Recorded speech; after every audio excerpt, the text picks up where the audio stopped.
Hey, and welcome to another episode of the Rotator Cuff Expert. I'm Dr. Orcutt, and today we're going to talk about what cholesterol and rotator cuff tears have in common. It doesn't seem like they should be directly related, but we look at a study that actually is done by Warner, and it's in the American Journal of Sports Medicine from 2017. And it takes a look at it, and this study is a little bit different. It takes a look at cholesterol, and then it compares people who have high cholesterol with people who have relatively normal cholesterol, and what does that mean as far as having a rotator cuff tear. So it's really interesting, and it probably has connotations or extrapolations to what is the risk of having a re-tear after a rotator cuff tear to begin with. So what they did, they did a study and they looked at 30,000 people. 30,000 people, they stratified them between three groups. One group being cholesterol at 200 or less, one group between 201 to 239, and then the last one at 240. And so when we look at the odds, the risk of having a rotator cuff tear, it is directly related if you have high cholesterol. Why is that? I mean, it doesn't make sense, but it probably has something to do with the ability of the body to repair, right? If you think about most of the time, in many circumstances, the rotator cuff is torn, but it's not torn in a traumatic event. We do know that, of course, it does happen in traumatic events, but in my practice, most of the time, we see people who do not have a traumatic event. They have wear and tear, right? Just like the tread in your tire, wearing out over time. In the body, we know that we have a repair system.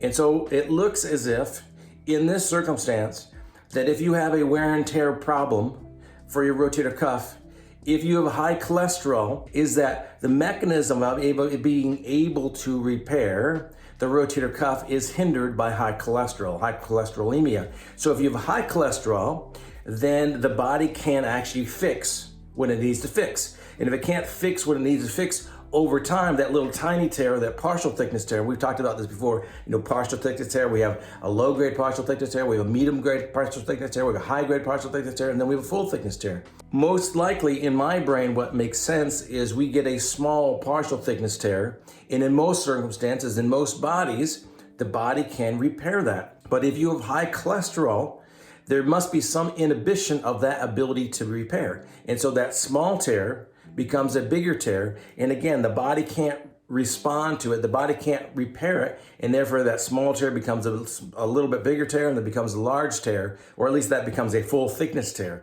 And when it becomes a full thickness tear, then oftentimes it becomes symptomatic, and then they come see us for what to do with a shoulder pain that hasn't gone away. And again, this is more likely to be in a chronic or a long-term rotator cuff tear, although I suspect there may be some data, and there's not data that I know of yet, but there may be some data that maybe you get some cholesterol or some fatty degeneration of the tendon if you have high cholesterol that may make it predisposed to tear. So that might be a mechanism too.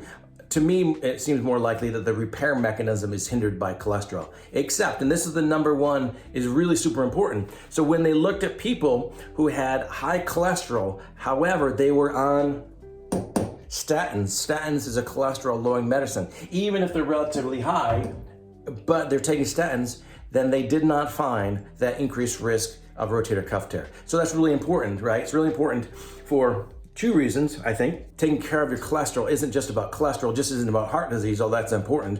It also probably is important in many other things, other tendon tears, like Achilles tendon tears or patellar tendon tears.